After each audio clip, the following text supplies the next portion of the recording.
आज की वीडियो की शुरुआत मैं एक रियल इंसिडेंट से करता हूं। हाल ही में एक बॉम्बे हाई कोर्ट में सीनियर काउंसिल एक केस को आर्ग्यू कर रहे थे। वो जब आर्ग्यू कर रहे थे तो उनका जूनियर बार बार उनको पोक कर रहा था कि सर प्लीज रुक जाइए, सर प्लीज रुक जाइए, लेकिन वो नहीं रुके और उन्होंने पूरा केस आर्ग्यू कर दिया। जब सीनियर काउंसिल रुके तब उन्होंने अपने जूनियर से पूछा मुझे बार बार पोक क्यों कर रहे थे, मुझे आर्ग्यू क्यों नहीं करने दे रहे थे। तो उन्होंने बोला सर हम इस पार्टी की तरफ से नहीं है बल्कि ऑपोजिट पार्टी की तरफ से हैं, आप किस तरफ से आर्ग्यूमेंट कर रहे हैं। तब सीनियर को रियलाइज हुआ। तब पता उन्होंने क्या किया, उन्होंने बिना अपनी गलती को माने इमीडिएटली कोर्ट को बोला कि सर ये वो पॉइंट है जो शायद ऑपोजिट साइड ले सकती थी, अब मैं मेरे क्लाइंट के साइड से आर्ग्यूमेंट करता हूं। इस बात से आप क्या समझे, एक जो लॉयर होता है वो एक पर्सपेक्टिव को दोनों तरीके से दिखा सकता है, उसके प्रॉस एंड कॉन्स। यही असली वकालत होती है। वकील भी वही होता है जो अपने क्लाइंट की बात को कोर्ट तक रखे, और सबसे इंपॉर्टेंट होता है कि वो वकील आर्ग्यूमेंट कैसे करता है। आपको पता है वकालत चलने के पीछे सबसे मेन कारण होता है कि आप एज ए वकील आर्ग्यू कैसे कर रहे हैं। आप जितना अच्छे से आर्ग्यू कर पाएंगे, जितने अच्छे से अपनी बात कोर्ट के सामने रख पाएंगे, आप उतने अच्छे वकील बनेंगे। तो मैंने सोचा क्यों ना आज हम इस पॉइंट पे डेडिकेटेड वीडियो बनाएं और आपके साथ बैठ के डिस्कस करें कि अपने आर्गुमेंट में एक नई धार कैसे लाएं ताकि आपकी वकालत में चार चांद लग जाए। तो आज जानेंगे उन 12 टेक्निक्स को, लेकिन उसमें से 6 टेक्निक आज हम इस वीडियो के पहले पार्ट में डिस्कस करेंगे और अगले पार्ट में वो 7 से लेकर 12 तक की टेक्निक डिस्कस करेंगे। तो चलिए दोस्तों शुरू करते हैं आज का ये खास वीडियो।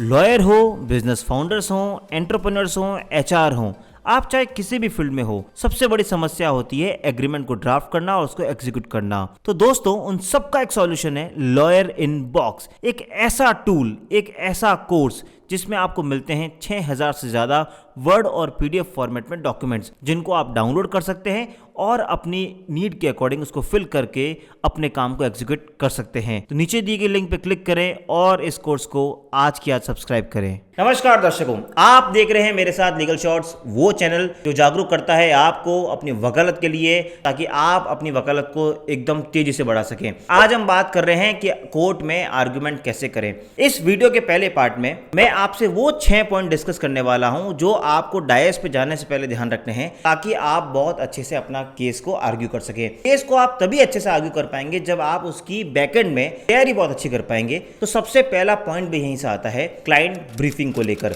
दोस्तों जब भी क्लाइंट आपके पास आए तो आपको क्या करना है, आपको एक नोट शीट लेनी है और क्लाइंट की हर एक बात को लिखना है। आप चाहें तो उनका वॉइस नोट रिकॉर्ड कर सकते हैं, आप चाहें तो किसी भी तरीके से उनकी हर एक बात को रिकॉर्ड कर लीजिए। इसके पीछे का कारण ये है, कई बार आपको लगता है कि ये बात आपके केस के लिए इंपॉर्टेंट नहीं है, लेकिन अगर आपको उस क्लाइंट की वो बेसिक डिटेल्स ध्यान होगी तो फ्यूचर में अगर आप कभी वो केस आर्ग्यू कर रहे हैं कोर्ट में और अगर ऑनरेबल जज ने कोई सवाल पूछा तो आप उसको आंसर देने में सक्षम होंगे। इसलिए क्लाइंट की हर एक बात को नोट कर लीजिए। जैसे फॉर एग्जांपल मैं अपने क्लाइंट की हर बात को मैं उनसे परमिशन मांगता हूं और उनका वॉइस नोट रिकॉर्ड कर लेता हूं। इससे कभी मुझे फ्यूचर में अगर मैं कोई चीज भूल भी जाऊं तो वो मैं वॉइस नोट रिकॉर्ड को वापस सुनकर उस केस को वापस याद कर सकता हूं। इसलिए सबसे इंपॉर्टेंट है कि क्लाइंट ब्रीफिंग को आपको बहुत अच्छे से नोट करना है। अब आपने क्लाइंट की ब्रीफिंग बहुत अच्छी ले ली, तो जैसे ही आपके पास क्लाइंट की ब्रीफिंग आई, अब आपको सेकंड स्टेप पे बढ़ना है, वो है रिसर्च। आपको क्लाइंट की सारी बात को सुनने के बाद आपको उस पर बेसिक रिसर्च करनी है और आपको उसका केस ड्राफ्ट करना है। वैसे दोस्तों ड्राफ्टिंग के लिए तो मैंने एक डेडिकेटेड कोर्स बना रखा है, जिसकी मैंने नीचे लिंक दे रहा हूं। आप वो कोर्स खरीद लेंगे तो उसके बाद आपको ड्राफ्टिंग में कभी कोई समस्या नहीं आएगी, क्योंकि हमने एक ऐसा कोर्स बनाया है जहां पे आपको 6000 से ज्यादा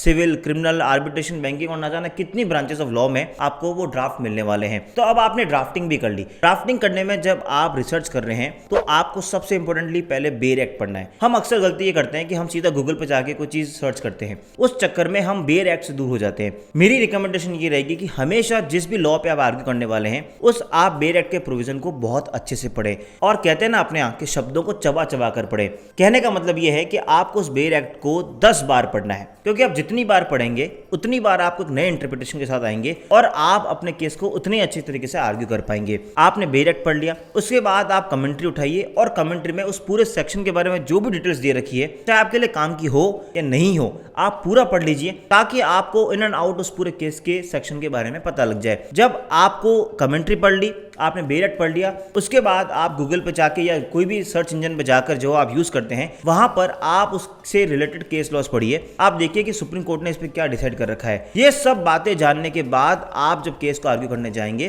तो आपके केस में एक जान आएगी, क्योंकि जितनी आप रिसर्च करेंगे उतना ही आपके लिए इजी होगा कोर्ट में किसी भी केस को आर्ग्यू करना। अब आते हैं हम थर्ड स्टेप पे। आपने क्लाइंट की ब्रीफिंग ले ली, आपने रिसर्च भी कर ली, अब आपको प्रिपरेशन करनी है कोर्ट में जाने से पहले। आपके हाथ में वो पेपर फाइल होगी जो आप कोर्ट में आर्ग्यू करने वाले हैं। आपको वो फाइल का फर्स्ट से लास्ट पेज पढ़ना है। दोस्तों मैं अगेन आपको रिक्वेस्ट करूंगा कि कोर्ट जाने से पहले पूरी फाइल को अच्छे से पढ़ें। अगर आप सिविल साइड से आर्ग्यू कर रहे हैं तो आप प्लेंट, रिटन स्टेटमेंट, रिजॉइंडर या जो भी इसमें एप्लीकेशंस आपने मूव किए उसको अच्छे से पढ़ें। और अगर मैं क्रिमिनल साइड से बात करूं तो अगर आप सपोज किसी एफआईआर को चैलेंज कर रहे हैं तो एफआईआर को आपको बहुत अच्छे से पढ़ना है। उसके बाद जो उसमें चार्जशीट फाइल होती है, चार्जशीट का हर पेज आपको देखना है। आपको ये भी देखना है कि 161 के स्टेटमेंट में क्या बोला है, 164 के स्टेटमेंट में क्या बोला है, या फिर फॉर एग्जांपल अगर कोई मर्डर का केस है तो उसमें पोस्टमार्टम रिपोर्ट क्या रही होगी, उसमें पंचनामा गवाह कौन कौन से थे, तो जितने भी गवाह वहां पे हुए होंगे उनकी क्या एविडेंस आई होगी। तो A to Z चीजें आपको पढ़ के जानी है और ये पढ़ के जाएंगे तो आपको बहुत आराम होगा। अब आपने सपोज 100 पेज की फाइल पढ़ी, याद रखना तो बहुत मुश्किल है,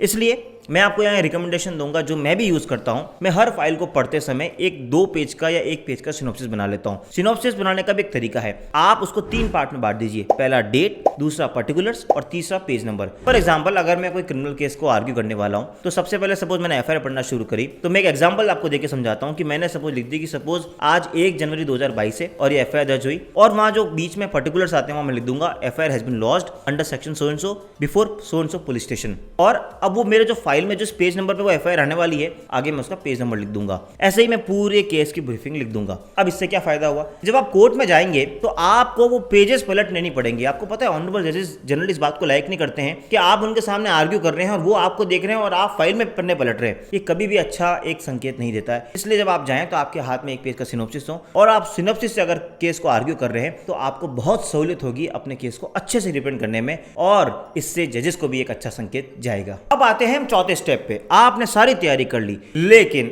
अब आपने इतना पढ़ लिया है कि आप सोचते हैं कि मैं कोर्ट पे जाके धमाधम सब बोलना शुरू कर दूंगा। ऐसा कभी ना करिए। आपको पता है हाई कोर्ट में, सुप्रीम कोर्ट में टाइम बहुत कम होता है और बहुत सारी पिटीशनें लगती है, इसलिए अपने आर्गुमेंट को जितना हो सके क्रिस्प करने की कोशिश करिए, जितना हो सके उसको शॉर्ट बनाइए। जितना आप शॉर्ट एंड क्रिस्प बनाएंगे उतना ही आपके केस में एक जान आएगी। और हाँ, जब मैंने आपको सिनॉप्सिस का बोला है, अगर आप चाहें तो ऑनरेबल जजेस को पहले भी आप जब आर्ग्यू करना दे सकते हैं कि my Lord's can refer this, तो इससे क्या होगा कि आप और ऑनरेबल जज would be on the same plate. अब आपने क्रिस्प भी कर लिया, लेकिन आपको कई बार ऐसा लगता होगा कि आप कोर्ट में जा रहे हैं तो घबरा रहे होंगे कि यार मैं वहां आर्ग्यू कर पाऊंगा नहीं कर पाऊंगा, मैं शुरुआत करूंगा फर्स्ट सेकंड थर्ड आर्ग्यूमेंट से और जजेस ने कोई सवाल सीधा पूछ लिया तो मैं तो मेरा पूरा लाइन ऑफ आर्ग्यूमेंट भूल जाऊंगा। मुझे भी शुरुआत में ऐसी दिक्कत होती थी। इसके लिए मैंने एक फंडा अपनाया। मैं जब भी कोर्ट में आर्ग्यू करने जाता था उससे पहले उस पूरे केस को बहुत अच्छे से प्रिपेयर करता था, और प्रिपेयर करने का एक ही तरीका था जो कि मैंने एक वीडियो जो मेरे इंग्लिश में मैंने वीडियो बनाया है उसमें मैंने जो टेक्निक बताई थी वही करता था कि मैं कांच के सामने जाके पूरे केस को आर्ग्यू करता था। मैं ऐसा सोचता था कि सामने मेरे ऑनरेबल जज बैठे और मैं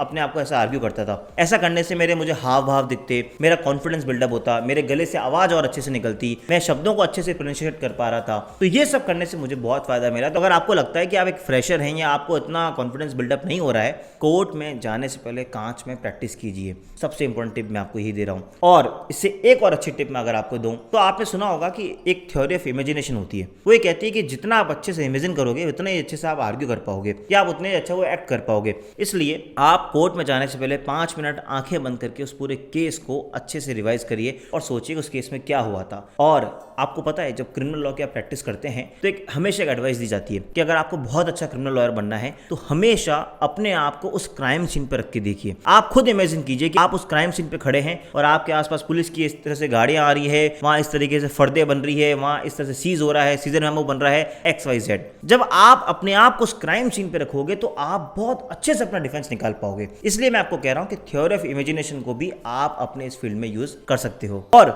जैसे ही आपने थ्योरी ऑफ इमेजिनेशन की और आपने कांच के सामने जाके आर्ग्यू करने की कोशिश की तो आपके आर्गुमेंट में भी निखार आएगा। और एक और इंपॉर्टेंट बात, देश के वन ऑफ द सबसे best arguing counsel Harish Salve ji का मैं इंटरव्यू सुन रहा था। उन्होंने हमेशा एक बात कही कि हमेशा आप पूरे कोर्ट में जब आप आर्ग्यू कर रहे हैं, आर्ग्यूमेंट करने के बाद लास्ट लाइन आप हमेशा ये बोलिए कि माय लॉर्ड्स, अगर मेरे क्लाइंट को ये रिलीफ नहीं मिला तो क्या क्या नेगेटिव हो सकता है। तो इसे कहते हैं रिवर्स साइकोलॉजी। जब आप कोर्ट को दिखाएंगे कि अगर आपने मुझे ऑर्डर नहीं दिया तो ये नेगेटिव साइड आ सकती है, तो हो सकता है कि ऑनरेबल जजेस वुड बी इंक्लाइंड आपको रिलीफ देने के लिए। इसलिए इस बात का भी आपको बहुत ध्यान रखना है। और 6 स्टेप पे आते हैं। आपने सब मेहनत कर ली, सब कुछ तैयारी कर ली, लेकिन अल्टीमेटली गेम तो वही है, कॉन्फिडेंस का। देखिए दोस्तों, हर गेम को जीतना जरूरी नहीं है, लेकिन हर गेम को खेलना जरूरी है। आप ये मत सोचें कि मैं इसको केस को जीतना है या मेरी रेपुटेशन स्टेक में, ऐसा नहीं होता है। एज ए लॉयर आपका एक ही ड्यूटी होती है कि आप अपने क्लाइंट को ब्रीफ को कोर्ट में ले जाएं, बहुत अच्छे से आर्ग्यू करिए। आपने अगर वो मूवी देखी होगी वॉर मूवी, तो वॉर मूवी में ऋतिक रोशन एक डायलॉग बोलते हैं,